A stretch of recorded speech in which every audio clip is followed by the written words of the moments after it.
Hi everyone, welcome back. I'm Chris, and today we are delving into Chapter 3 of F. Scott Fitzgerald's The Great Gatsby.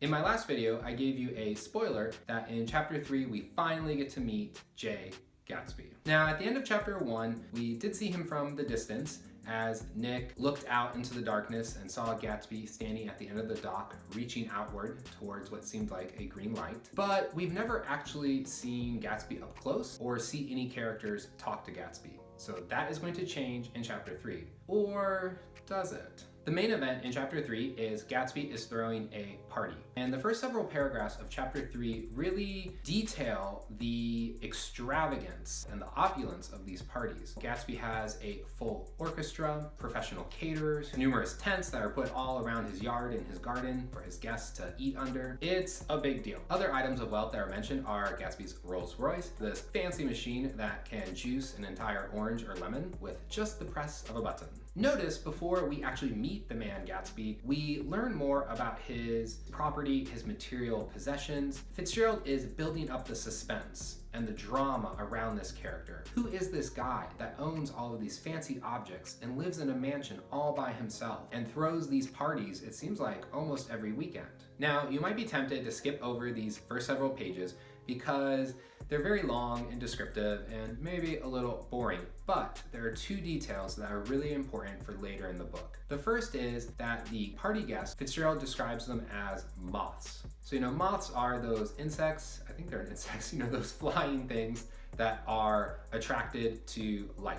The other detail you need to mention is Gatsby's parties are described as an amusement park. So if you think about those two details in connection, Gatsby hosts these parties for all of these strangers that he doesn't really know. And so it's like his property is an amusement park, that people come and they get away from the world for a few hours, they get to relax and have fun. And they're also described as these people who are attracted by bright, shiny objects. Coincidentally, notice on the cover, it does appear that this is like a night scene, and in the background, you can see what appears to be an amusement park filled with bright lights.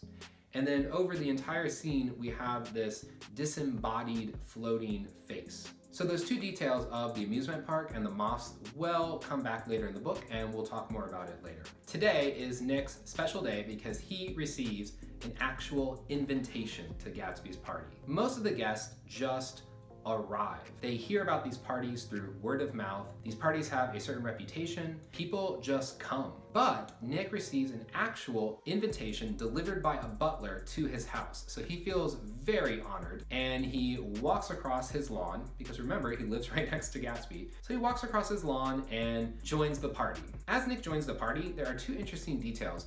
The first is Nick notices a bunch of Englishmen running around the party who seem eager to sell something. This is a reference to the setting of the novel, which is 1922. World War I concluded a few years prior. Remember, Nick was a veteran in World War I. World War I decimated Europe, and America was relatively unaffected by the war. And so following the war, Europe has to rebuild, but America is going to be in a more prosperous position.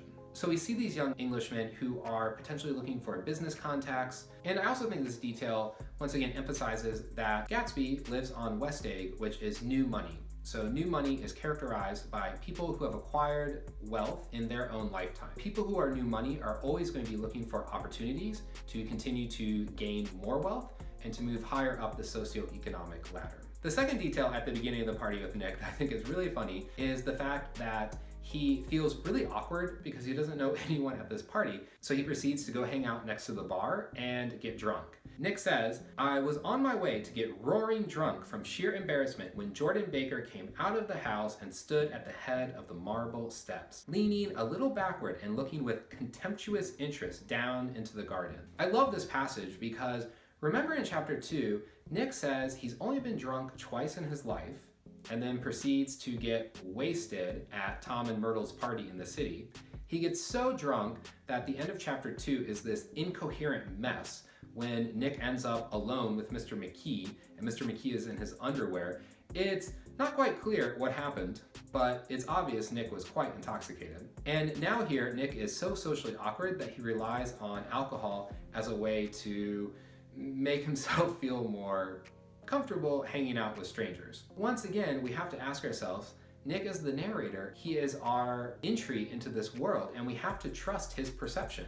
So keep in mind that for the rest of chapter 3, Nick is intoxicated once again. Is he accurately recalling everything he sees, or is perhaps he romanticizing it and presenting a certain version of it to us? And also that detail about Jordan. Remember in chapter 1 when we first met Jordan, she was very aloof and did not really socialize with Nick. She kind of maintained her distance. She was like described as staring off into the distance, pretending to balance an object on her chin. And in this description of Jordan, notice she is looking down at the party guests in a contemptuous manner. Contemptuous means full of judgment and perhaps even hatred or strong dislike. And also that word contemptuous was used in chapter 1 when Jordan was talking to Nick and saying, "Oh, Nick, you live in West Egg." It says that she said that contemptuously. So it seems like Jordan may be more associated with old money, and she is looking down on new money people. And so the idea is that there are different types of wealth, and people who are old money do not really view new money people as their social equals. Perhaps old money people think that new money people, they don't know the proper way to behave, they haven't been taught what charities to support, they haven't gone to the proper prep schools. Because they are newly arrived members in this world, they have their training wheels on and they need to learn how to behave as a rich person. Nick joins Jordan's group and they start to hang out, and we hear even more rumors about Gatsby. Maybe he has killed a man. Maybe he was a German spy in the war. The rumors go on and on and on, but the one that I've always found the most interesting is there's this girl, Lucille, who says that one time she attended Gatsby's party and tore her dress. A few weeks later, in the mail, a brand new dress shows up worth hundreds of dollars. Why would Gatsby buy a dress for a complete stranger? A stranger who is just one of the multitude of guests who attend his parties. It seems like Gatsby doesn't want a bad reputation. He doesn't want to offend anyone. Next comes a humorous scene where Jordan and Nick decide to break off from the group. Jordan thinks that the conversation is too polite, and so it seems like she's seeking a little more of a thrilling atmosphere or something. And so she and Nick kind of wander around the party and somehow end up in Gatsby's library, where it turns out they are not alone. There is a man called Owl Eyes. That's what Nick calls him. We don't really know his name. Nick calls him Owl Eyes because he's wearing this enormous pair of glasses. Owl Eyes claims that he has been drunk for a week and that he thought he would sober up in a library. Besides the humor of this scene, the important detail is that Owl Eyes has discovered the books on Gatsby's bookshelves are real. And Owl Eyes compares Gatsby to a man named Belasco. Belasco was a theater producer who was known for his very realistic sets. If you go to a play or a Broadway production and you're sitting in the audience, part of the success of that production is if it can make you feel like you are temporarily transported to a different time and place. One of the tools the theater has to create that effect is with sets. You know, the scenery and the props on stage. The suggestion here is that a lot of rich people have these very large libraries. The books are not all real. Some of them are just going to be fake books because they need to fill up the bookshelves in the most economical way possible. It's a huge library, so it would be very daunting and expensive to fill all of the shelves with real books, and so oftentimes a lot of the books are fake. And so Gatsby's books are real. Owl Eyes is suggesting that Gatsby is presenting an illusion, a very realistic illusion. Just like when you go to the theater, they are creating a fantasy for you to experience. Gatsby is so committed to producing a realistic illusion that he is very finely attuned to the smallest detail. He's so committed to this fantasy, to this illusion, that he is going to stock his library full of real books. However, it says the books are not cut. And what that means is they haven't actually been opened. They haven't been read. So Gatsby is presenting this image of himself as a very educated, well-rounded man, when in reality, he has not read the books. Nick and Jordan leave the library, they wander outside, there's dancing, people are having a good time, and they sit down at this table. Nick starts to talk to a young guy about the same age as Nick. The stranger says to Nick, "Your face is familiar. Weren't you in the 3rd Division during the war?" As we mentioned, Nick was a World War I veteran, and so is this stranger. And so they start to talk about that. They bond over their war experience. And then the stranger apparently has recently bought a hydroplane, which is one of those planes that can like land on water. And so he's like, "Oh, Nick, why don't you come up and fly with me sometime?" Nick tells this stranger that the party's a little weird because he lives right over there and he received an actual invitation to this party, but he has still yet to meet the host, Gatsby. And the stranger looks confused for a moment, and then the stranger says, "I'm Gatsby." Then there is a key paragraph. "He smiled understandingly, much more than understandably. It was one of those rare smiles with a quality of eternal reassurance in it, that you may come across 4 or 5 times in life. It faced, or seemed to face, the whole external world for an instant, and then concentrated on you, with an irresistible prejudice in your favor. It understood you just as far as you wanted to be understood, believed in you as you would like to believe in yourself, and assured you that it had precisely the impression of you that at your best you hoped to convey." Notice the repetition of the word "you." We are meeting Gatsby for the first time, and the characteristic that Nick really latches onto is Gatsby's smile. And essentially, Nick is saying that Gatsby's smile makes you feel really comfortable. Gatsby's smile gives you hope for the future. It believes in you. It wants you to succeed. It's kind of like his smile has a superpower, that it reflects onto you all of your hopes and dreams and desires and says, yes, you can do it. However, the paragraph's not over, it continues. Precisely at that point, it vanished, and I was looking at an elegant roughneck, a year or two over 30, whose elaborate formality of speech just missed being absurd. Sometime before he introduced himself, I'd gotten a strong impression that he was picking his words with care. Notice the effect of when the smile disappears. When the smile disappears, Gatsby's just a regular guy. And not only is he a regular guy, he seems to be a little too aware of himself. Nick says that Gatsby's being really careful with his words. This is a party. Like, you are supposed to drink and relax and speak in a really easy way, but that's not Gatsby.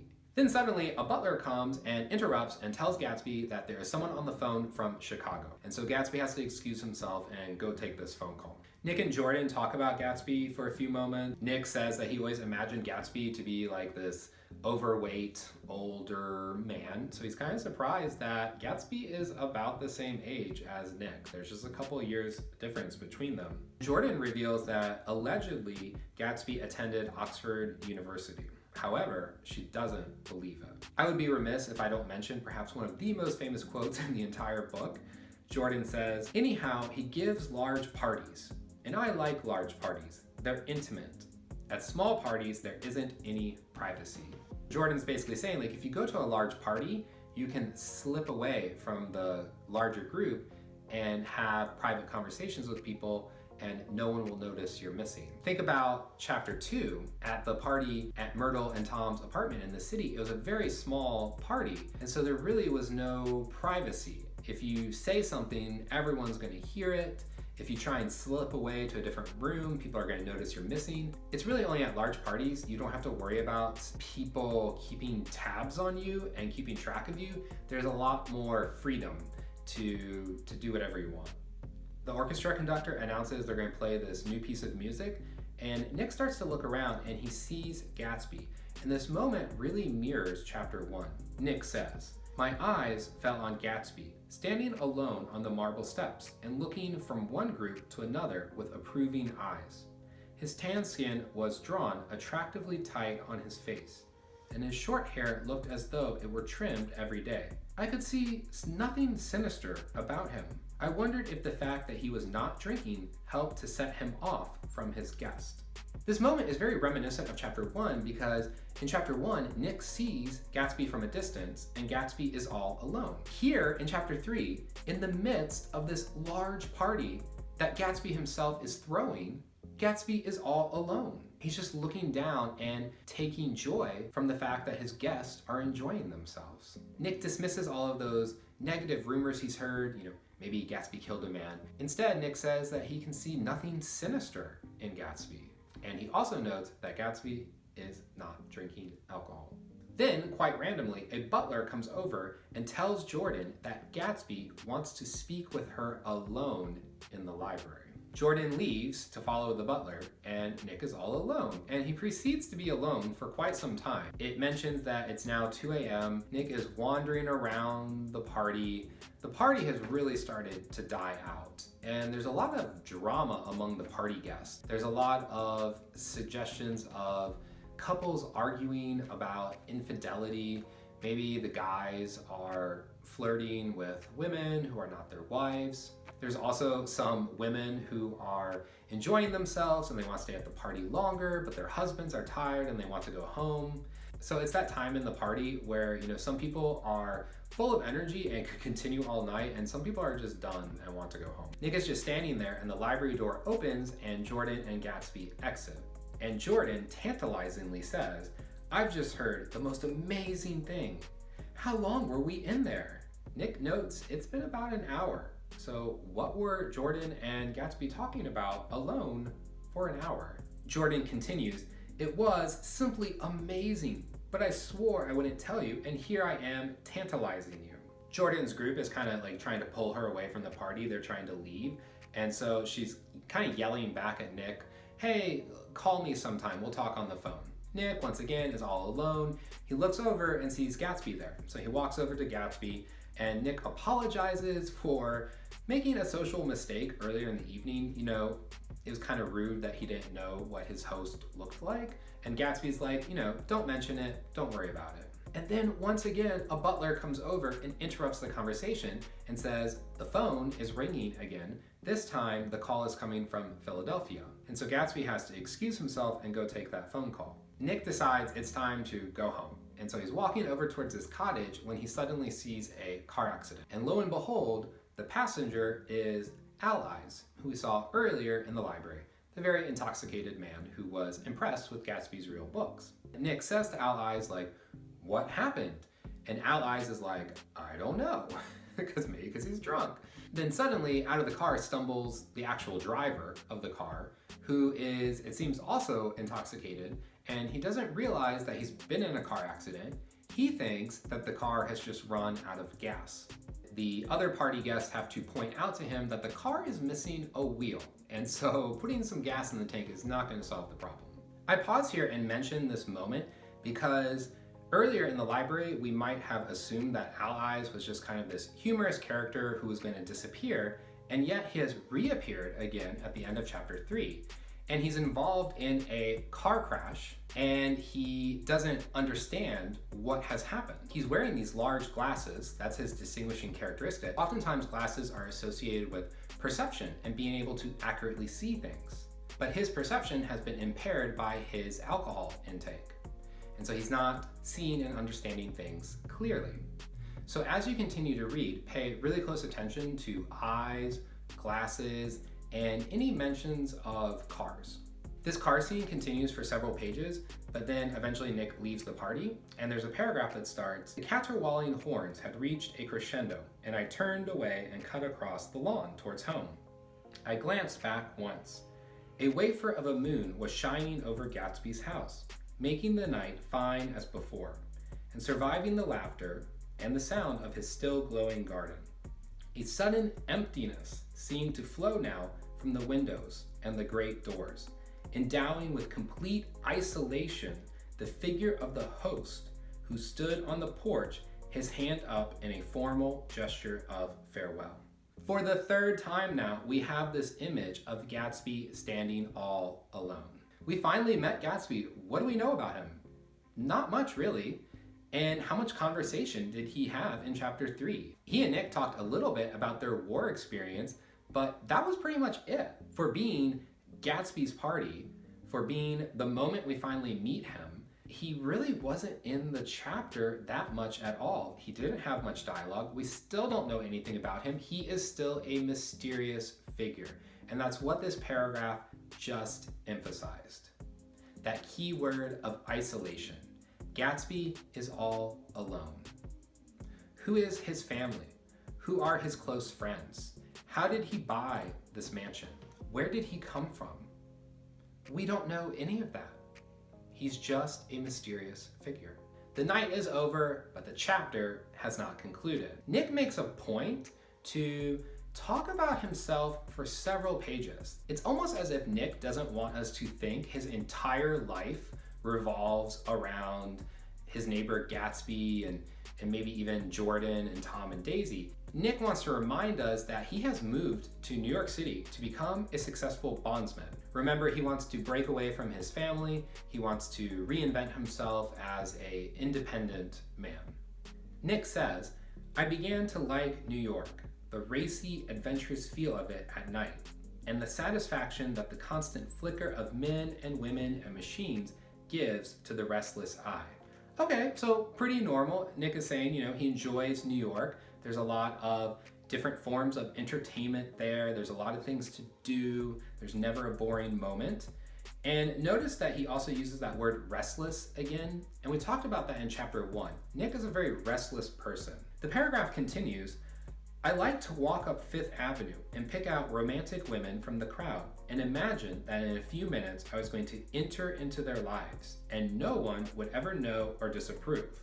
Okay, still relatively normal. Nick saying he likes to go check out girls on the street. But the paragraph continues, sometimes in my mind I followed them to their apartments on the corners of hidden streets, and they turned and smiled back at me before they faded through a door into warm darkness. Maybe social conventions have changed since this book was published in 1925, but that part seems like Nick is a stalker. He's having this fantasy of following women to their apartment doors. It seems like Nick is kind of lonely, and it's kind of reminiscent of that moment in chapter 2 when he's at Tom and Myrtle's party and he says that quote where he feels like he is within and without. So Nick is an observer. He's telling us about his experiences and what he's seen, but what is going on with Nick himself? We really don't know much. He's interrupted the narrative flow of the story to tell us about his life in New York City in these pages, and it doesn't seem like he really has any friends or close acquaintances. He seems to be quite lonely. He spends a lot of his time eating alone. What about Nick's romantic life? There's a paragraph that says, for a while I lost sight of Jordan Baker, and then in midsummer I found her again. At first I was flattered to go places with her because she was a golf champion, and everyone knew her name. Then it was something more. I wasn't actually in love, but I felt a sort of tender curiosity. When I hear the word curiosity, it reminds me of being interested in something. It doesn't necessarily mean you like it. It means you want to investigate it and to know more about it. Nick is lonely in New York City, and Jordan is someone who, ever since he met in chapter 1, he's kind of been drawn to her because she doesn't really show interest in him, and she is from a more glamorous social background. Nick is telling himself to chase Jordan and to pursue her because if he is able to date her, then it would reflect positively on him. He would feel like he's moved up the social ladder a little bit. Nick and Jordan attend a party, and apparently Jordan borrowed a car to go to the party, and she left the roof down, and it rained. And so when Jordan returned the car to the owners, she lied about what happened. Remember in chapter 1, he's like, I've heard something. There's some negative story I've heard about Jordan, but I can't quite recall it. And then suddenly here in chapter 3, it hits Nick. There was a story that Jordan cheated in a round of golf, that she moved her ball. Then Nick says, Jordan Baker instinctively avoided clever, shrewd men. And now I saw that this was because she felt safer on a plane where any divergence from a code would be thought impossible. She was incurably dishonest. She wasn't able to endure being at a disadvantage, and given this unwillingness, I suppose she had begun dealing in subterfuges when she was very young. It made no difference to me. Dishonesty in a woman is a thing you never blame deeply. I love this passage because what does this reveal about Nick? If Jordan avoids clever men, but she's hanging out with Nick, does that mean Nick is not clever?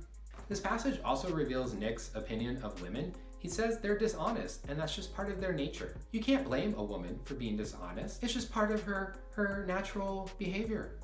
The ironic thing is, Nick reveals that he is considering pursuing a real relationship with Jordan. But before he does that, he needs to formally break off the romance back home. He reveals that he has been writing letters every single week to that girlfriend back home and signing them Love Nick. Remember in chapter 1, Tom and Daisy say, "Oh Nick, we heard you were engaged." And Nick said, "No, that's not true." And that's actually one of the reasons why he moved to New York City. He wanted to get away from that girl and away from the rumors of marriage. Turns out he's been writing love letters to that girl all this time.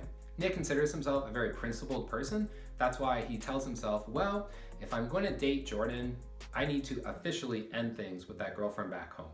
And so Nick concludes the entire chapter by saying, everyone suspects himself of at least one of the cardinal virtues, and this is mine. I am one of the few honest people that I have ever known. The entire novel starts with Nick talking about how non-judgmental he is. And here, chapter 3 ends with not Nick only declaring that he is an honest person, he is one of the few honest people he's ever met in his entire life. It seems Nick is trying really hard to make us see him the way he wants us to see him. So as we continue to read, we really have to keep our eye on Nick.